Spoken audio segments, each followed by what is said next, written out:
Então vamos lá, meus amigos. Hoje a gente vai falar dos julgados dos dia 1º de maio até o dia 5 de maio de 2023. A gente já está aí com o nosso informativo de número 14, né? Rápido o tempo passa, número 14 de 2023. Tá bom? Então vamos dar uma olhada lá nos principais julgados do TSE.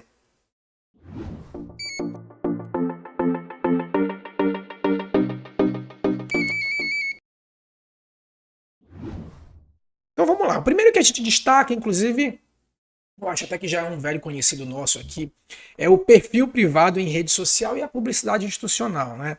Como a gente está falando aqui em tese, para quem já tem uma certa noção de direito eleitoral, se você ainda não tem, eu te recomendo que dê uma olhadinha lá na nossa playlist de noções de direito eleitoral.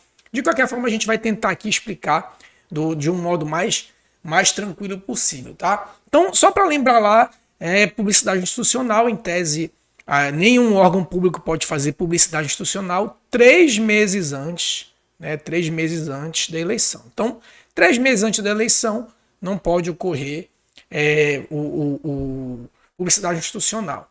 Só que o candidato, o que o TSE entende? Que mesmo que o candidato, né, que não configura a prática de conduta vedada previsto lá no artigo 73, que foi o que eu acabei de dizer aqui, não constitui prática vedada se o candidato no seu perfil privado, né, e aí tem que ser no seu perfil privado, compartilhar uma matéria, né, que tenha origem em publicidade institucional. Então, por exemplo, lá a Secretaria de Obras divulgou uma obra que ela fez em junho, enfim, divulgou lá uma obra que ela fez em junho. O candidato, no período vedado ali em setembro, agosto, ou seja, 3 meses no interior ali dos 3 meses antes da eleição, ele pega essa mesma matéria e divulga no seu perfil privado. Aí o TSE entende que nesse caso não é uma publicidade institucional. Como é um perfil privado, ele apenas está pegando uma matéria lá do órgão público e divulgando no seu perfil privado para tentar, enfim, ter algum capital político de eventual realização que ele fez, tá bom? Então, nesse caso, o TSE entende que nós não temos aí propaganda eleitoral, aí não teríamos, desculpa, publicidade institucional que difere de necessariamente uma propaganda eleitoral, tá bom? Vamos lá para o próximo. Abuso de poder, cota de gênero e requisitos. Esse aqui também é tranquilo, pessoal. Também já é nosso conhecido aqui, velho conhecido de guerra. Lembra lá? A gente cansa de repetir aqui. Artigo 10, parágrafo 3º da Lei das Eleições, que é a Lei 9504.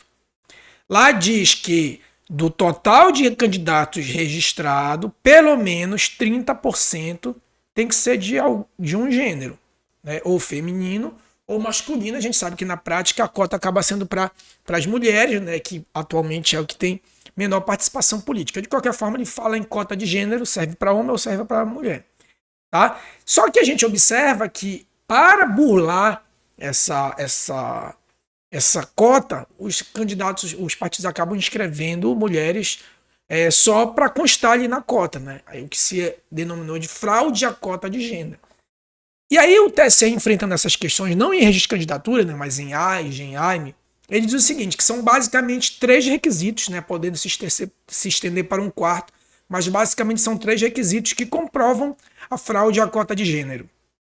A votação zerada ou inexpressiva, a não realização de campanha, então a gente vê lá que a candidata não realizou campanha, e a ausência de movimentação financeira. Esses 3 requisitos geralmente, né, são suficientes para ensejar, né, a comprovação da fraude da cota de gênero. Aí, adicionalmente, o que a gente vê é o seguinte, que seria um 4º requisito, que a própria candidata ela faz promoção da candidatura de terceiros.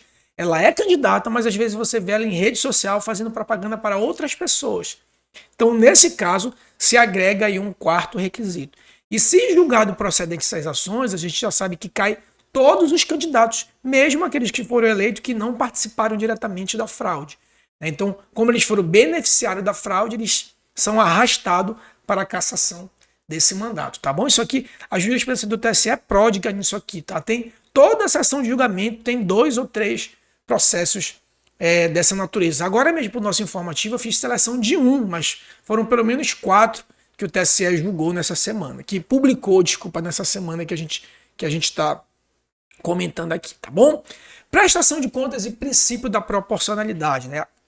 Salvo melhor, isso aqui também já foi objeto de um dos nossos comentários aqui, tá? Mas a prestação de contas A gente sabe que tem a aprovação de contas, aprovação, aprovação com ressalva, desaprovação e não prestação. As contas, apesar dela ter uma irregularidade, que ensejaria desaprovação, elas podem ser aprovadas com ressalva com base no princípio da proporcionalidade. E quais são esses requisitos, já que não tem o requisito na lei? O TSE entende que são basicamente 3 requisitos. O primeiro, que as falhas não comprometam o balanço, a rigidez do balanço. Né? Então, por mais que tenha passado ali um valor pequeno, mas essa falha comprometeu o balanço, eu já afasto a proporcionalidade. Segundo requisito que tem que ter, percentual irrelevante, que o TSE, já te adianto, que ele já consagrou como 10%. Então, a minha movimentação que eu tenho é 100 mil reais. Se a minha irregularidade chega a 9 mil, portanto abaixo do teto de 10%, que seria 10 mil, então esse percentual seria considerado irrelevante. E por fim, a ausência de má-fé. Então, os requisitos, tem que ser cumulativo, tá? Não posso ter um percentual irrelevante, mas ter uma má-fé na minha prestação de contas. Ok, meus amigos? Seguindo adiante aqui o nosso penúltimo julgado, captação ilícita de sufrágio, fungibilidade em AIME. Né? Eu coloquei aqui o termo fungibilidade mais para ser didático. Não seria propriamente esse termo, mas mais para ser didático. Olha só, lembre que o 41A, que é a famosa compra de votos, né? Que é quando a gente oferece, quando o candidato oferece uma vantagem em troca de voto, né? Chamada corrupção eleitoral civil, né? Porque tem a criminal também. A corrupção eleitoral ocorre, um dos seus braços é nesse sentido. Mas a gente também tem a AIME, que é a ação de impugnação ao mandato eletivo, lá do nosso artigo 14, um dos seus parágrafos de lá. Tá? Que é a ação de impugnação ao mandato eletivo, que ela tem basicamente 3 causas de pedir, né? Que é o abuso de poder econômico, a fraude ou a corrupção, certo? Então o que é que o TSE entende? Entende o seguinte, olha, que admite-se o exame, mesmo que em AIME, da prática de corrupção ilícita de sufrágio, sob a ótica da corrupção. Então, o que ele faz? Mesmo que a alegação seja uma corrupção eleitoral do 41A, se isso for carreado em AIME, né, eu posso avaliar isso como uma das causas de pedir no braço corrupção, tá bom? Então seria de uma espécie de conhecimento, né, de uma ação em relação a outra, ou de fungibilidade, se fosse um recurso, que aí fica mais didático ou não. Tá bom, meus amigos? Então, esse aí é o nosso penúltimo entendimento. Nosso último entendimento do TSE, né, é um entendimento que é muito recorrente também na jurisprudência do TSE, que diz o seguinte, ora, a gente sabe que partidos políticos, a regra é que questões interna corporis, a competência é da justiça comum. Se for interna corporis, a competência é da justiça comum.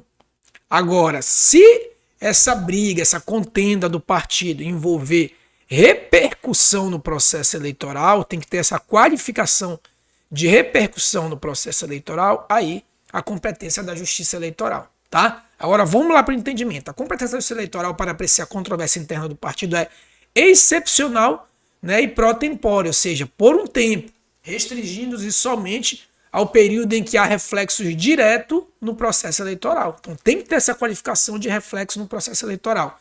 Se for uma briga ali do partido que não tem reflexo no processo eleitoral, então não é competência da justiça eleitoral.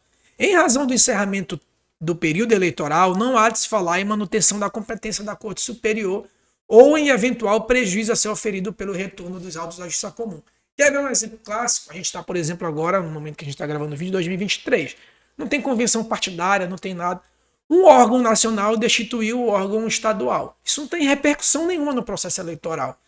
Né? A não ser que se demonstre, num caso muito concreto, mas com o período que falta para as eleições, por enquanto não tem. Agora, se essa destituição fosse, por exemplo, lá perto das convenções partidárias, durante o registro de candidatura, aí tem uma repercussão direta no processo eleitoral que atrairia a competência da justiça comum. Ok, meus amigos? Então esses foram os julgados aí, os principais julgados da semana do dia 1º de maio até o dia 5 de maio. Tá bom? Não se esqueça de dar o like no vídeo, se inscrever no canal, compartilhar no grupo dos amigos. Né? Toda semana a gente posta um vídeo de noções de direito eleitoral e comenta aqui os principais julgados da semana antecedente do TSE. Ok, meus amigos? Forte abraço e até a próxima.